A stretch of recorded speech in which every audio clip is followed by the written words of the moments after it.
welcome onto the series when it comes to learning about Terraform. Now, before we obviously drill into Terraform itself, I want to give a quick introduction as to what is Terraform and why are so many people looking towards using Terraform when it comes to provisioning and managing their cloud infrastructure. So Terraform itself is an open source tool, and this tool is mainly used for provisioning and managing cloud infrastructure. So just to have an understanding and a use case scenario, let's say on the Azure cloud platform, you have to create a set of resources. So you have to create an Azure virtual network. You have to create a subnet within the network. You have to create a set of Azure virtual machines and Azure SQL database and Azure storage account.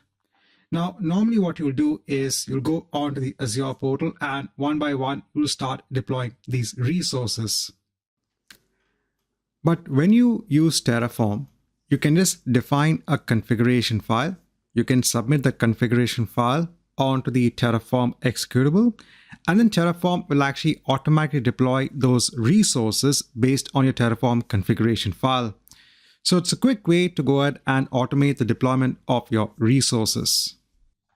So when you're looking at another use case scenario, I said in the world of automation, Terraform can be very useful. So let's say a development team has an application, they're maintaining an application.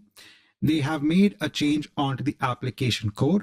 Now they want to first have a test environment in place. So first you need to build a test environment.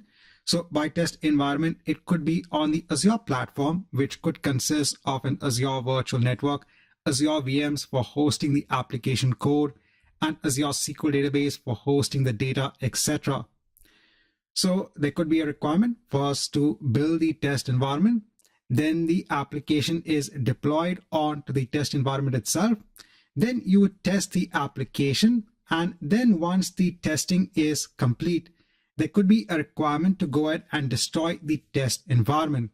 So in order to reduce costs, the company might tell that once the testing is over, we don't need the Azure virtual machines. We don't need the Azure SQL database. When you want to deploy the next version of the application for testing, then go ahead and build the test environment again. So in such cases, if you're going to the Azure portal and if you're going to deploy the resources one by one, then it will actually take time to build this environment. And this is the most simplest of environments that you can actually build on the Azure platform. You can also build much more complex environments where you have multiple resources based on different services deployed. So in such a case, you can actually use Terraform to actually build your environment in a matter of minutes using infrastructure as code. Here, you don't need to go onto the Azure portal and deploy the resources one by one. You have a configuration script or a file in place that specifies all the resources that you want to deploy. And then you tell Terraform, please deploy those resources based on what is defined in that configuration file. And within a matter of minutes, you'll have your resources deployed on the Azure platform. Here I am on the official page when it comes on Terraform itself. Now, another big advantage when it comes on Terraform is that it actually works with a variety of cloud platforms. So it works with Microsoft Azure, it works with Amazon Web Services, it also works with the Google Cloud Platform.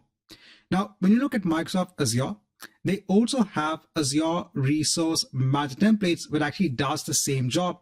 So all of this is infrastructure as code, wherein you go ahead and specify what infrastructure needs to be deployed as code.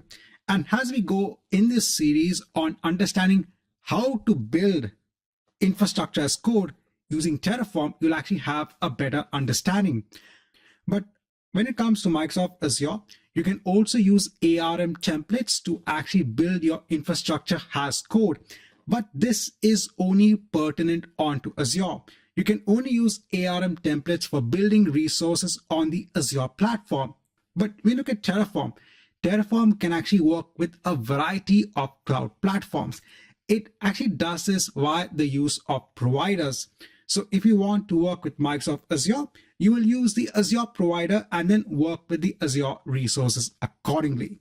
So before actually getting started, I want to give a quick introduction as to why so many people are actually adopting the use of Terraform when it comes to building their infrastructure as code.